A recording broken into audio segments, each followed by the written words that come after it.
রোহান শেখ 9.5 বছরের বাচ্চা, যার মেন সমস্যা হচ্ছে বেড ওয়েটিং। এই রাত্রে তো করতোই, বাথরুম করে ফেলতো, বুঝতে পারতো না, এখন দিনেও হয়ে যাচ্ছে, ঠিক তো? আর হয়ে যাওয়ার পরে বোঝা যায় যে হয়ে গেল। আচ্ছা, এই ওর মেন সমস্যা, আদার্স কোনো সমস্যাই নেই। এর জেনারেটের মধ্যে পাওয়া যাচ্ছে অ্যাপেটাইট পোর, খেতে মোটেও চায় না সেরকম কিছু, খুবই কম। Thirst moderate, tongue moist, stool regular, urine normal, sleep sound slip.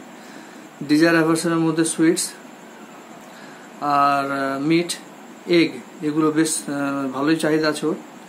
Thermal reaction chilly, perspiration copious mainly around neck, আর একটু ইন্ডোলেন্স টাইপের আছে, ফেয়ারফুল, এগুলো আছে। সিমটমসে বেশ করে ওকে লাইম ফস 200 প্রেসক্রাইব করা হলো। আশা করছো যে সমস্যা এনরিসিসের যে সমস্যা আছে বেড ওয়েটিং, সেটা কিওর হয়ে যাবে। আর তার সঙ্গে ওর যে হেলথ আছে সেটা দেখা যাক কোনো ইমপ্রুভ করা যায় কিনা। আশা হচ্ছে এদিকেও ইমপ্রুভ চলে আসবে।